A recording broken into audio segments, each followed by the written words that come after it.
Throughout this series, I have tried not to talk about Agile, because this was not supposed to be a series specifically about Agile. However, this is the exact thing that an Agile transformation is trying to achieve.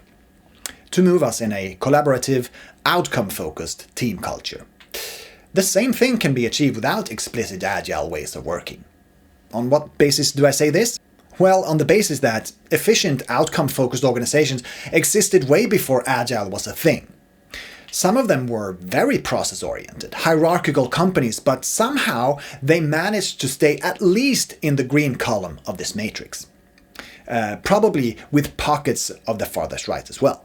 I've constructed this matrix around Ron Westrum's typology of organizational culture.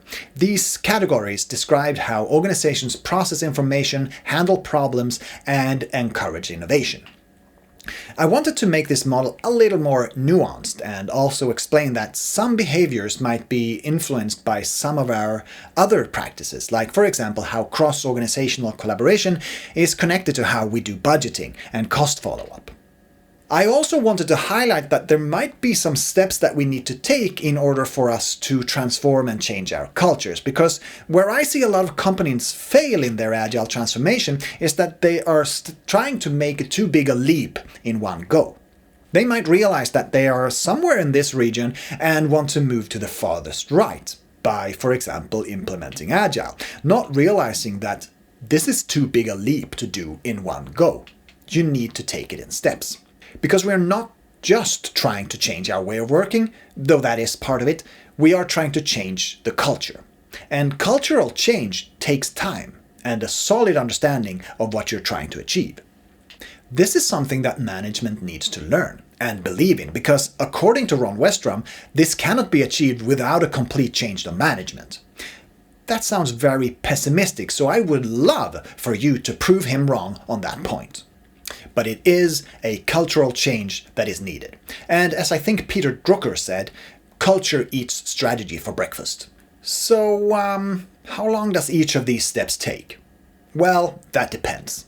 On your starting point, on your commitment, if you're willing to maybe replace the management that isn't on board, if you've got the stamina to ride this out, because it's not an easy thing to do. I would say that each step takes at least a year, at least. So this is a long-haul commitment. It needs to be more of an evolutionary thing rather than a revolutionary thing. We might only manage to nudge one of these boxes at a time. As I mentioned in the previous episode, as organizations grow larger, they tend to attract individuals who are drawn to the stability, predictability, and clear structures of such environments. At the same time, people who thrive in fast-paced, ever-changing work environments are less likely to seek out or remain in such an organization. This self-selection process reinforces a culture that values consistency over agility, making it increasingly more challenging to change things. So, we need to go slow. In order for our culture, our processes, and our organizational structures to evolve in sync with each other. If our culture is lagging behind, that we still rely on individual achievements to get things done, while our way of working signals that we have autonomous teams, we have a disconnect. Or, if we say that we have fully autonomous teams who are free to try new things and take initiatives, but then we scold them if they ever fail, then we have another disconnect.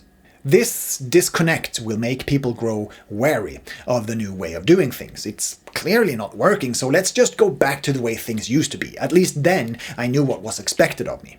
So where do we begin our transformation? Well, by asking the question where the whole series started. What behaviors do our organizational structures and processes promote?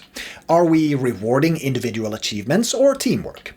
Are we focusing more on budget than on the outcome? Are we rewarding or punishing transparency when we find out about problems? Are we rigged for and open to change and systemic improvement, or are we rigged to maintain and retain? You have been watching The Performing Organization. My name is Marcus. I work for a company called Snowdrop. We deal in organizational transformation. Thanks for watching.